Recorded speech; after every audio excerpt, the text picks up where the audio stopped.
Olá, meus irmãos, eu sou o pastor Flávio, da Igreja do Evangelho Simples. Nós vamos começar hoje a videoaula 2 do curso de Apocalipse, que compreende o texto de Apocalipse do capítulo 1, do verso 1 ao verso 8.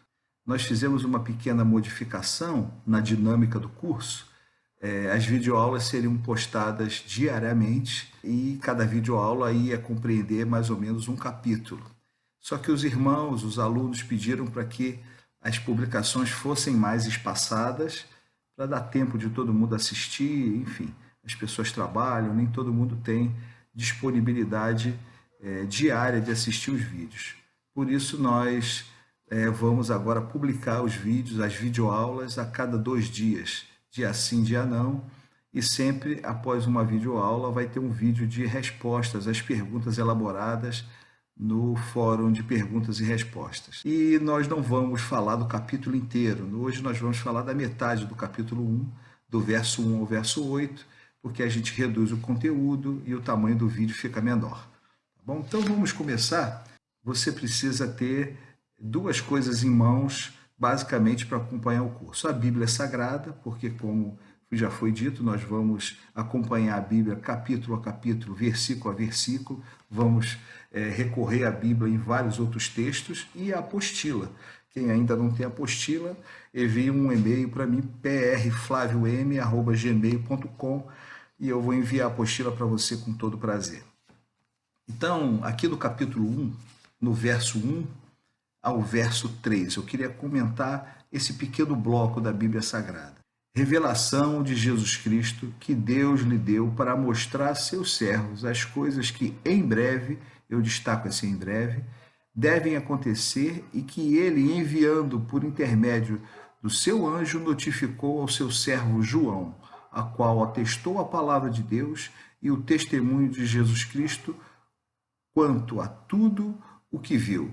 Bem-aventurados aqueles que leem e aqueles que ouvem as palavras da profecia e guardam as coisas nela escritas, pois o tempo está próximo. Então, uma coisa que a gente pode observar logo de início é a autoria do livro de Apocalipse. Aqui fica bem claro no verso 1 que é a autoria de João, do apóstolo João. Mas eu destaquei aqui 2 palavras do verso 1, em breve. Isso aí já dá um pano para a manga. Já dá para a gente conversar bastante sobre isso. Coisas que em breve devem acontecer. Esse em breve dá a entender, inicialmente, que aqueles que têm a visão preterista estão certos. Dá a entender que todas as profecias do livro de Apocalipse aconteceram no tempo de João, logo em seguida que essa carta foi escrita. Então, a pergunta que se faz, os preteristas estariam certos? Tudo isso aconteceu na época de João, porque aqui está escrito em breve, então não adianta a gente ler, porque todos esses relatos e profecias são coisas do passado.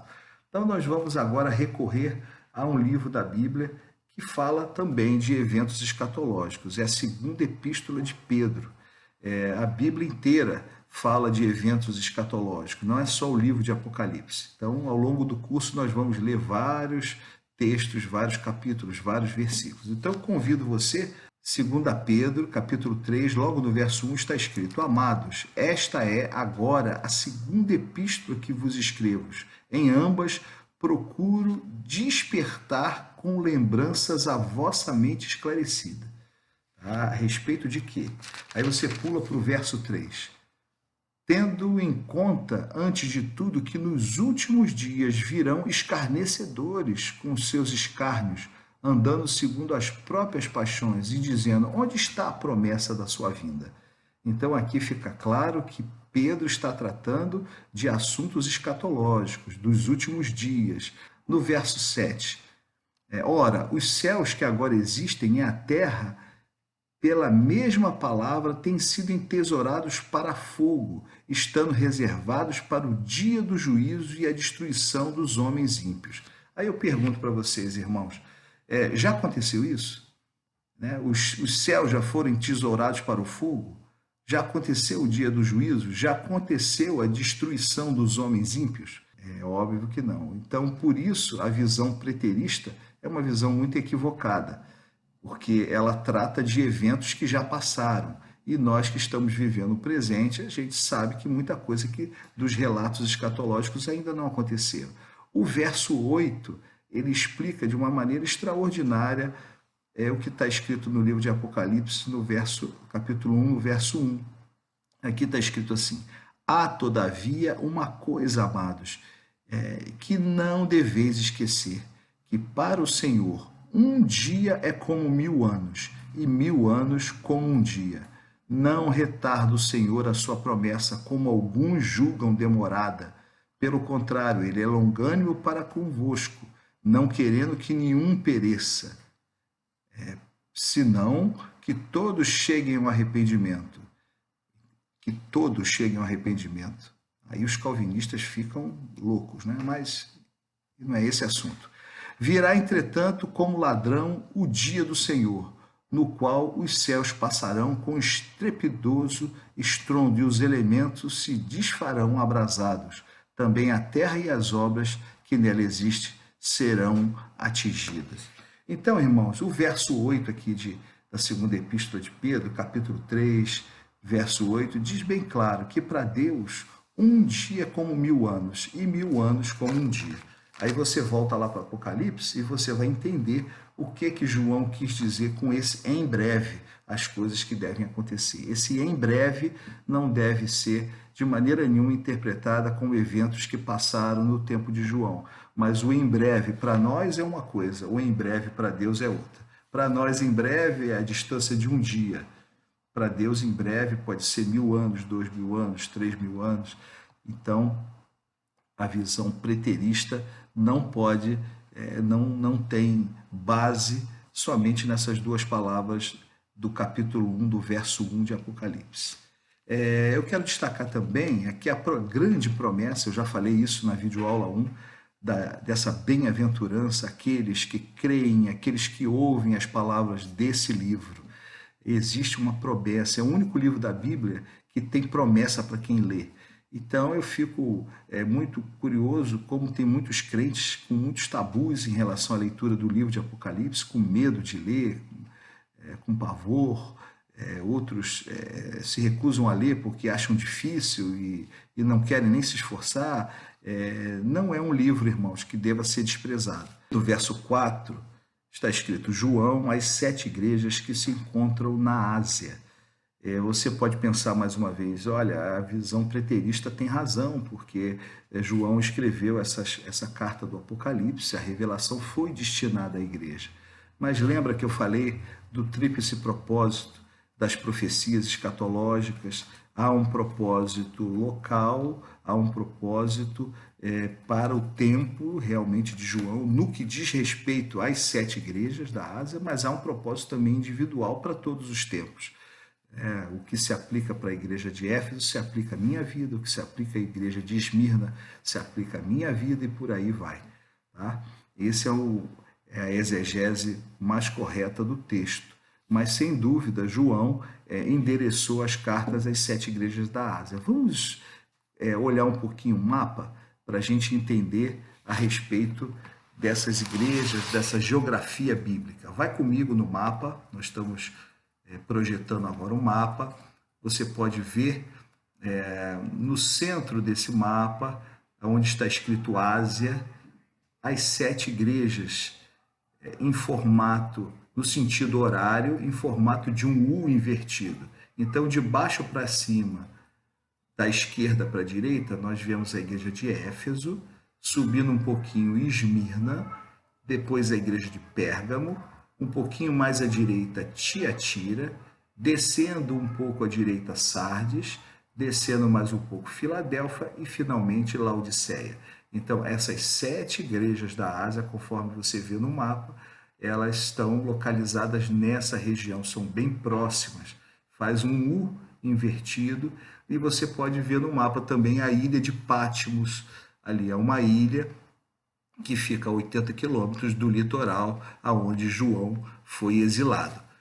Agora, passando para o mapa atual, você pode ver aqui que a Ásia Menor e essa região antiga é correspondente hoje à região da Turquia. Esse mapa, o nome está em inglês, Turkey, né? Então é Turquia. Você pode ver ali no mapa Istambul, a Grécia, um pouquinho mais para a esquerda, Creta é uma ilhazinha ali embaixo. Então esse é um mapa mais atual. Bem do lado direito inferior, você vê Israel, né? A pontinha do norte de Israel, ali Jerusalém, Tel Aviv, Israel. Você pode ver acima o Líbano, né? Do lado direito a Jordânia, e acima do Líbano e da Jordânia e de Israel, a Síria, que faz fronteira com a Turquia. Esse é o mapa atual. Ok? Então vamos voltar aqui para a Bíblia. Eu quero destacar também agora aqui o próprio verso 4, que também tem um texto aqui que gera bastante dúvida. Fala dos 7 Espíritos de Deus. Vamos ler.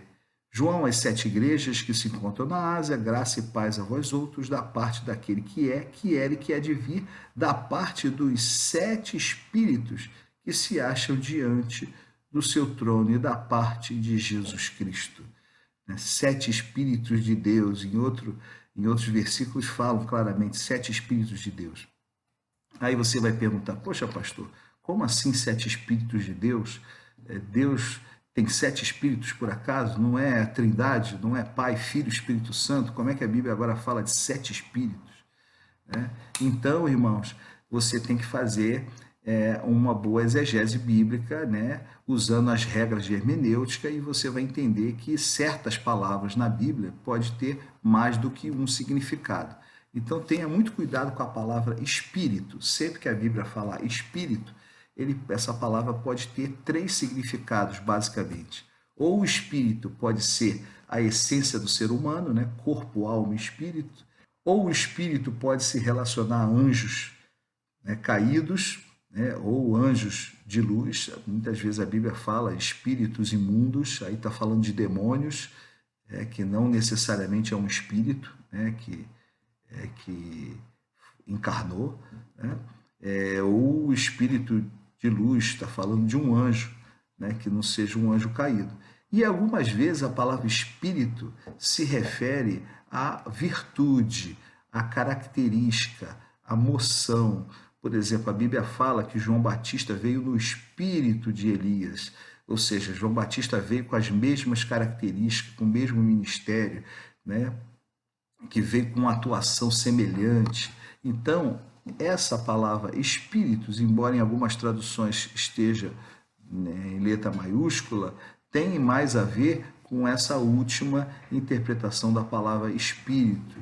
Deus não tem 7 espíritos como se fossem 7 pessoas. O mistério da Trindade é que é um único Deus em 3 pessoas: a pessoa do Pai, a pessoa do Filho e a pessoa do Espírito Santo. Essas são 3 pessoas e um único Deus. Esse é o mistério da Trindade. Agora, 7 espíritos significa 7 virtudes do Espírito Santo, que é Deus. Deus, Espírito Santo, tem 7 virtudes. E essas virtudes podem ser vistas facilmente. Abra comigo em Isaías, no capítulo 11, no verso 2. Vamos ler Isaías 11. No verso 2, eu convido você a abrir a sua Bíblia e você vai ler comigo.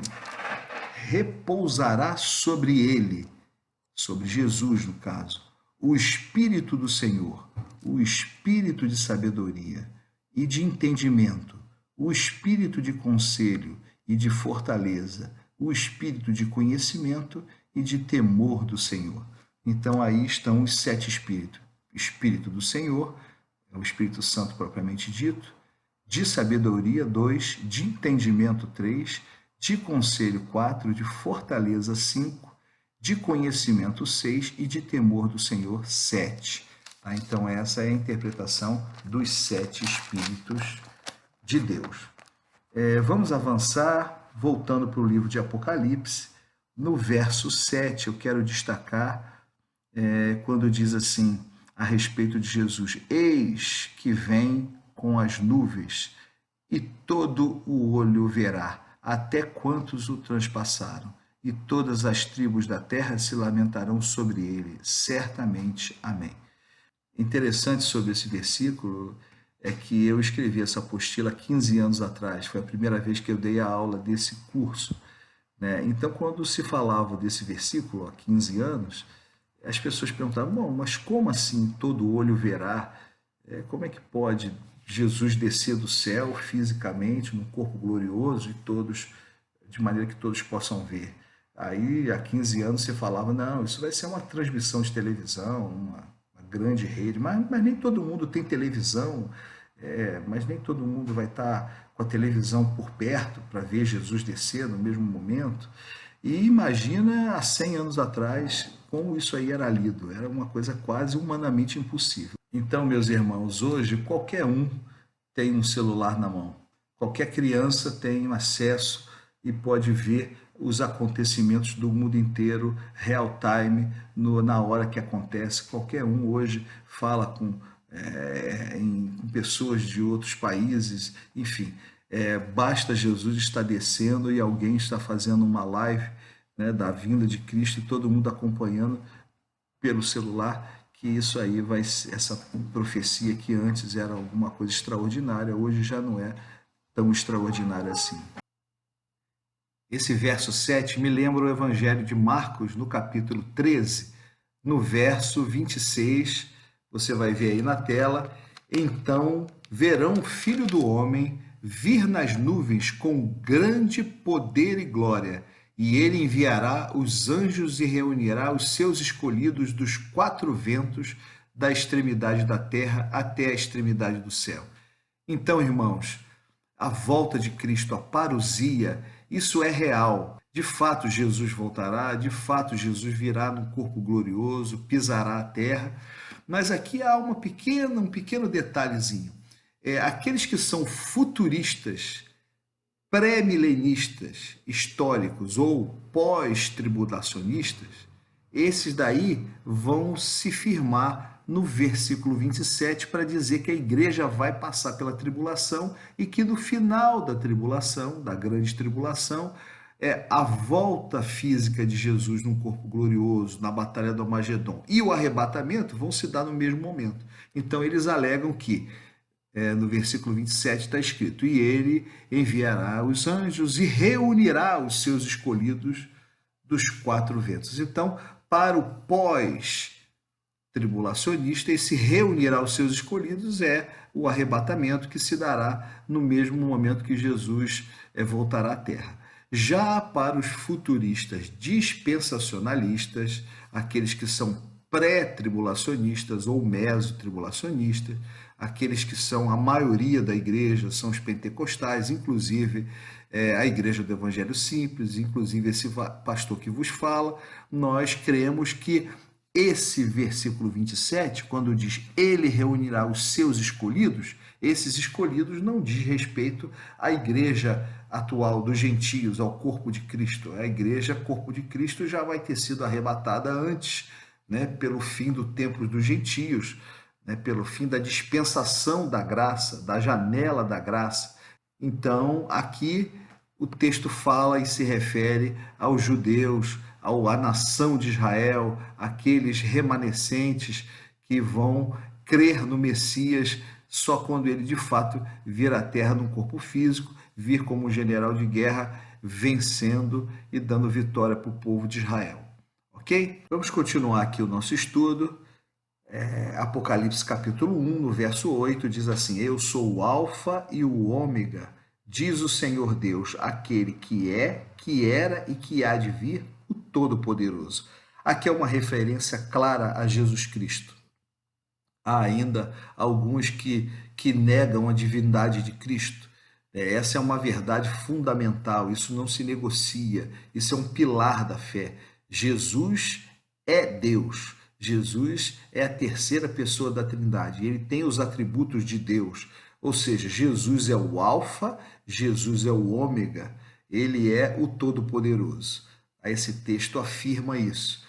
Há quem diga, mas aqui não está falando de Jesus, mas se você virar a página, você vai ler no verso 17, que eu vou falar na próxima videoaula, Não temas, eu sou o primeiro e o último, e aquele que vive. Estive morto, mas eis que estou vivo pelos séculos dos séculos e tenho as chaves da morte e do inferno. Quem disse isso foi Jesus de Nazaré. Então, é a mesma referência a esse Deus que é Alfa e Ômega e é todo-poderoso. E por fim, para terminar a aula de hoje, o verso 9 deixa bem claro a circunstância a qual João, o apóstolo João, recebeu essa revelação do Apocalipse. Ele recebeu mediante a uma severa perseguição. E nessa perseguição, o apóstolo foi exilado na ilha de Patmos. Não há também dúvidas em relação a isso, que o versículo 9 fala claramente da ilha de Patmos. Ok? Não esqueça de se inscrever no canal, curtir o vídeo se você gostou, compartilhar com os amigos, chama mais amigos para participar do curso, tá bom? E em breve nos veremos. Deus te abençoe.